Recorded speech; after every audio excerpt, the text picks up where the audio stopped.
Tekrar merhaba sevgili izleyiciler. Bu kez ekonominin diliyle karşınızdayız. Stüdyoda değerli bir konuğum var. Ankaref Yönetim Kurulu Başkanı Erhan Binici. Yayınımıza hoş geldiniz. Teşekkür ederim. Bakın.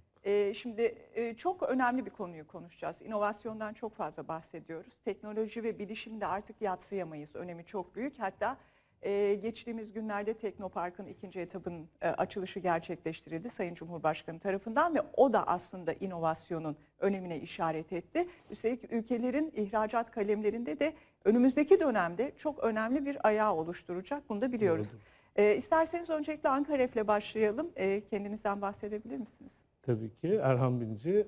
Ankaref 2007 yılında kurulmuş bir teknoloji şirketi. Yaklaşık 13 yıllık IoT sektöründe çalışmalar yapıyoruz. Biraz IoT'den de tabii ki Ankaref'ten bahsetmek için detaylandırmam lazım. Ankaref'in IoT çalışmaları aslında nesnelerin interneti. Artık günümüzde herkes bir şekilde nesnelerin internetinin içerisinde kendisini buluyor. Bazen bu bir cep telefonuyla çalışan cihaz, bazen Türkiye'de yaptığımız gibi aşıların takibini yapabilmek.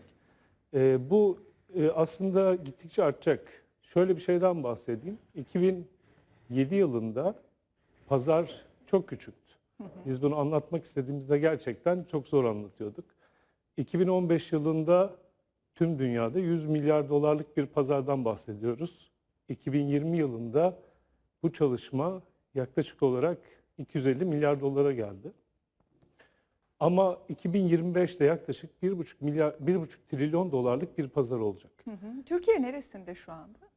Aslında Türkiye şanslı bir ülke. Çünkü bizim şu anda Türkiye'de yaptığımız çalışmalar gerçekten dünyada çok fazla yapılan çalışmalar değil.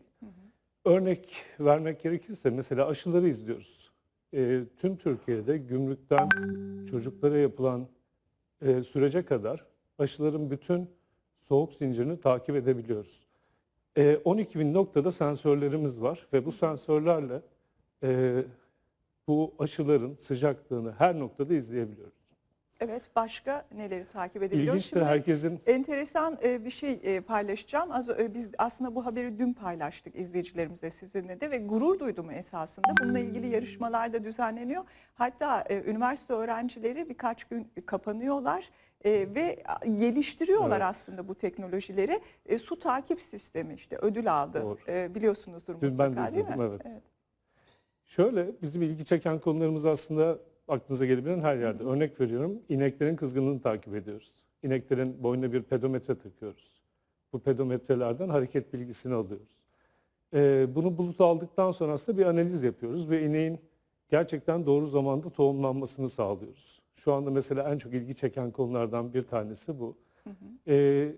Rutinde çok fazla konuştuğumuz şeyler var. Akıllı depolar, işte stokların izlenmesi.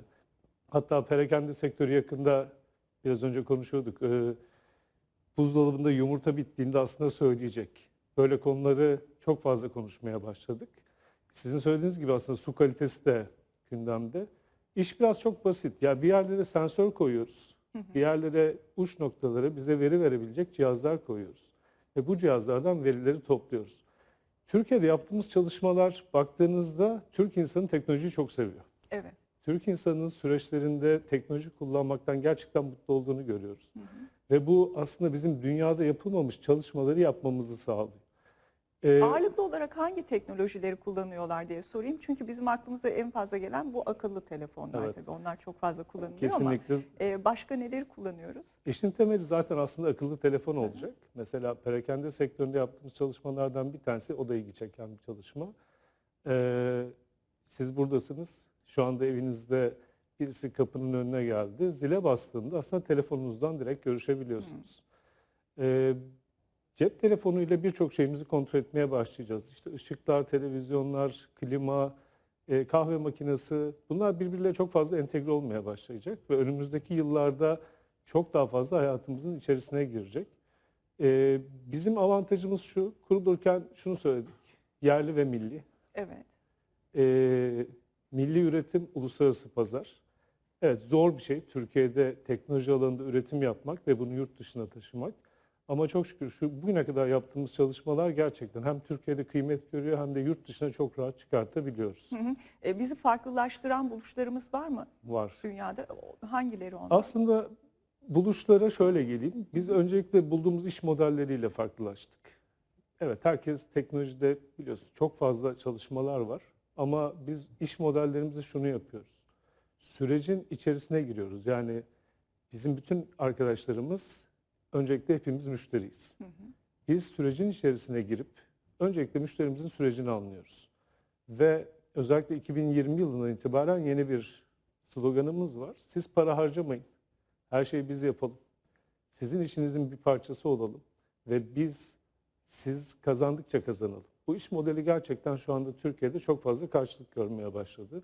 Çünkü yıllardır bir şeyler satın alıp bazıları kullanılmayıp teknoloji çöplüğüne dönen müşterilerimiz gördük. Yani böyle firmalar da oldu.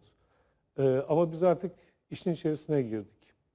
Bu işin içerisinde yaptığımız çalışma gerçekten müşteriye bir değer katmak. Onun kazancı olursa biz de kazanmak. Bu projelerin hepsinde müşterilerimize 3 tane şey söylüyoruz. Ya maliyetinizi düşürürüz, ya kaliteyi arttırırız ya da gerçekten marka değerinize bir katkı sağlarız. Bunu uygulamaya başladıktan sonra biraz önce söylediğim aşı sistemi dünyada ilk defa yapılan bir çalışmadır.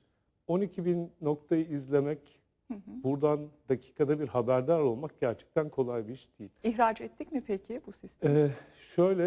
Şu anda 4 ülkeyle görüşmeler iyi bir noktaya geldi. Bu yapıyı olduğu gibi tabii ki dışarı çıkartmak istiyoruz. Yurt dışında da uygulamak istiyoruz. Ama inşallah bu yıl içerisinde bu müjdeli haberleri veriyor olacağız. Beton kalitesini test ediyoruz. Evet, çok önemli aslında. Evet, aslında depremlerin çok fazla yaşandı. İnşaat sektöründe de beton kalitesinin çok önemli olduğu yıllar hepimizin, özellikle İstanbul'da çok konuşuluyor. Beton numunelerin içerisine koyduğumuz bir çiple aslında bütün süreci izleyip o betonun gerçekten doğru kalitede üretilip üretilmediğini test edebiliyoruz. Bu da ilk defa Türkiye'de yapılan bir çalışma. Biraz önce bahsettiğim ineklerin kızgınlığı gerçekten bulut modelinde çok basitleştirilmiş şekilde ilk defa yapılan çalışmalardan biri. Buna benzer aslında çıkarttığımız birçok çözüm var. Şöyle bir özelliğimiz var. Biz bir Ar-Ge fabrikası izliyoruz Ankaref olarak. Aslında burada bir şeyler üretiyoruz. Bir şeyler tasarlıyoruz. Sonra bunları ticarileştirip başka şirketler haline dönüştürüyoruz ve onların aslında kendi ticari faaliyetlerine devam etmesini sağlıyoruz. Şimdi şunu da soracağım. Hangi sektörler, kimler sizin kapınızı çalıyor? Yine şahıslarda müşterileriniz oluyor mu? Evet, biz biraz önce bahsettiğim gibi 3'e ayırdık. Kamu, ülke genelindeki özellikle projeler, kamu ile birlikte çalıştığımız projeler. Özel sektörde otomotiv, son dönemde üretim ve süreç takiplerini yapmaya başladığımız sektör. Kültür sektöründe varız. Kütüphanelerde, müzelerde ve arşivlerde. Lojistik sektörü, sağlık önemli sektörlerimizden bir tanesidir. Aslına baktığınızda her sektörde, yani bugün mücevherat sektöründe bile Ankaref'in çözümleri kullanılıyor. Bütün sektörler demek istemiyorum, bu sefer çok fazla sektöre hitap ediyor gibi ama aslında her yerde herkesin IoT'ye ihtiyacı var. Sadece doğru dönem, hani doğru zaman ve bir katma değer sağlayacağımız dönemde o sektörle ilgili çözümler biraz daha hızlanıyor. Peki çalışanları nasıl seçiyorsunuz? Üniversitelerle bir işbirliği yapmak söz konusu mu? Ya da işte üniversitelere buradan hani şu bölümler olsa önümüzdeki günler için bizim eleman bulmamız daha kolay olabilecek diye bir mesajınız olabilir mi?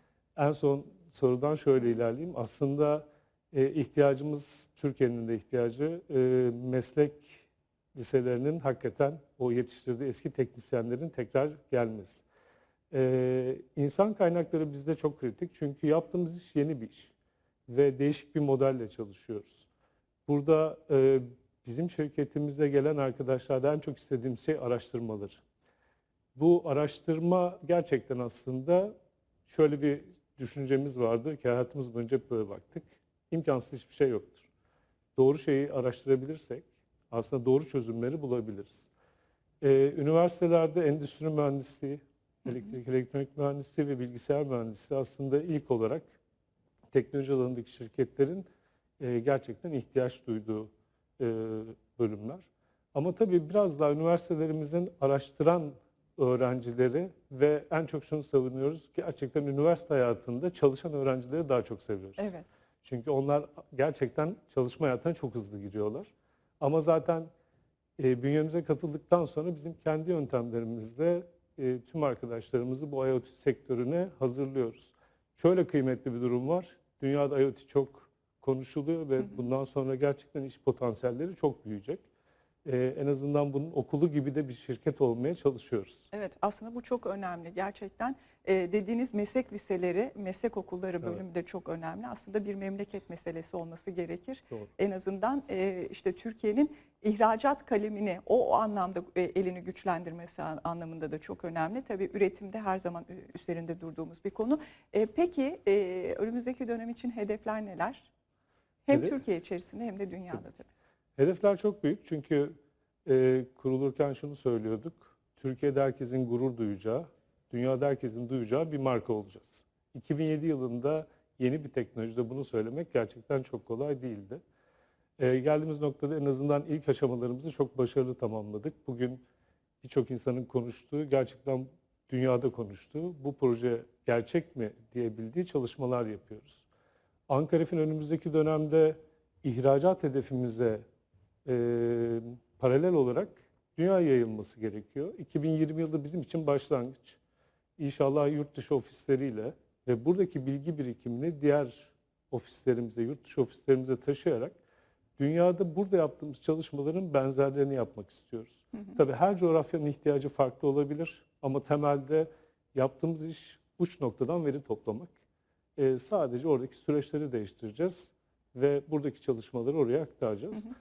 İleride ihracat rakamlarında Türkiye'nin kilogram başına ihracat değerini yükseltenlerden biri olmak istiyoruz. Evet. Peki son artık 30-40 saniye ama dünyada bu anlamda lider ülke hangisi diye sorayım. Bizim işimizi soruyorsanız lider ülke bizim açımızdan Türkiye, çünkü çok çeşitlilik var yaptığımız işte. Tabii ki global ve daha önceden pazarda yerini almış şirketler önde gidiyorlar. Ama iş çeşitliliği, iş kalitesi ve çözüm inovatifliği anlamında gerçekten Türkiye kötü bir durumda değil. Ama tabii ki diğer şirketler daha eskiden başlamışlar, global büyük markalar. Onlar şu anda biraz daha önde gözüküyorlar ama şimdilik Fuat Sezgin hocamız rahmetli bir cümlesi var. Yapabilirsiniz, vaktiyle yapmıştınız. Aslında bu medeniyet köklerinde teknolojinin içerisinden gelen bir medeniyet. Bundan sonra inşallah biz de biraz daha iyi bir pozisyona geleceğiz teknolojik alanda ve yurt dışındaki çözümlerle. Peki çok teşekkür ederiz Ben yayınımıza teşekkür katıldığınız için. Sevgili izleyiciler, konuğum Ankaref Yönetim Kurulu Başkanı Erhan Binici'ydi. Ekonominin dilini bu keyifli sohbetle noktalıyoruz. Kısa bir araya gideceğiz. Aranın ardından tekrar buradayız.